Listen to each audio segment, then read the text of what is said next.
Saudara, biaya proyek pembangunan kereta cepat Jakarta-Bandung kembali membengkak. Besaran pembengkakan proyek kereta cepat mencapai 18 triliun rupiah.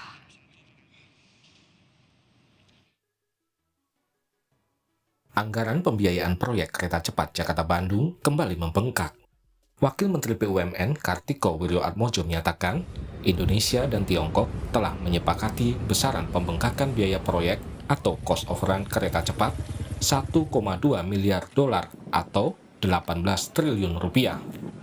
Kita sepakat dengan angka cost overrun 1,2 billion dolar, Pak.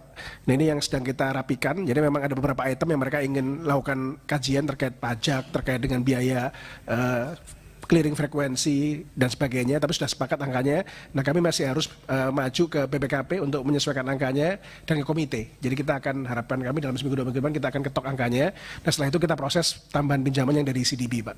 Tapi sudah terpakai kesepakatan dan progres operasi di lapangan tidak terganggu, Pak. Progres operasi terus berjalan, pemasangan track dan sebagainya. Jadi harusnya secara project tidak mengganggu pembiayaan ini, harusnya kita bisa settle dalam waktu mungkin sebulan ke depan.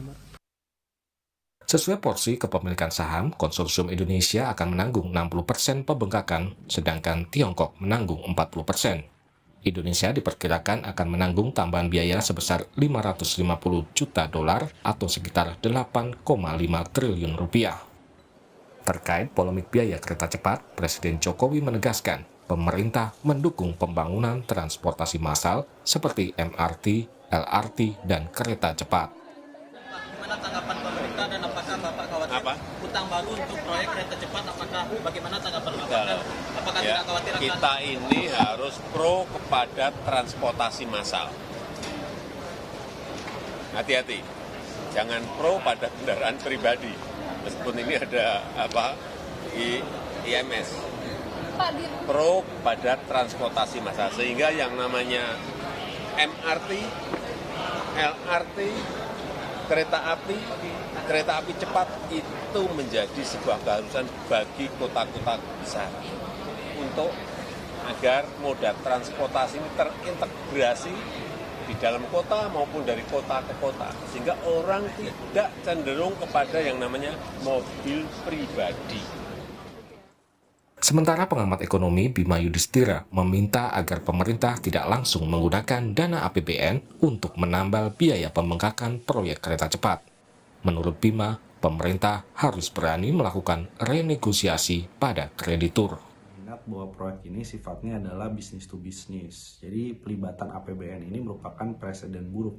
Dan ini menunjukkan bahwa proyek yang tadinya dianggap relatif lebih terjangkau sehingga bisa dikerjakan oleh BUMN, kemudian mengandalkan penyertaan modal negara.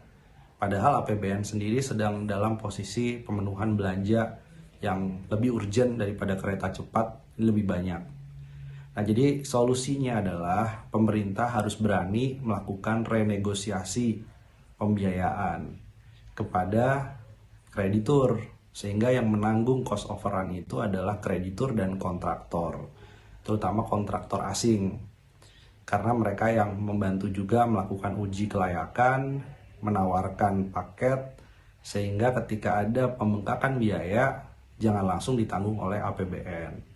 Karena kalau terus-menerus ada proyek yang kemudian bermasalah ditanggung APBN, tentunya APBN dari pajak masyarakat juga, dan tidak semua masyarakat menikmati kereta cepat. Ini kan kelas menengah atas yang nantinya menikmati. Proyek kereta cepat Jakarta-Bandung mulai dikerjakan sejak 2016. Sempat terjadi tarik ulur antara investor Jepang dan Tiongkok. Proyek ini akhirnya jatuh ke investor Tiongkok karena menawarkan biaya yang lebih rendah sekitar 88 triliun rupiah. Namun seiring waktu, biaya proyek ini membengkak menjadi sekitar 106,2 triliun rupiah. Proyek kereta cepat Jakarta-Bandung seharusnya rampung pada tahun 2019 sampai sejumlah masalah terjadi hingga biaya konstruksi membengkak drastis.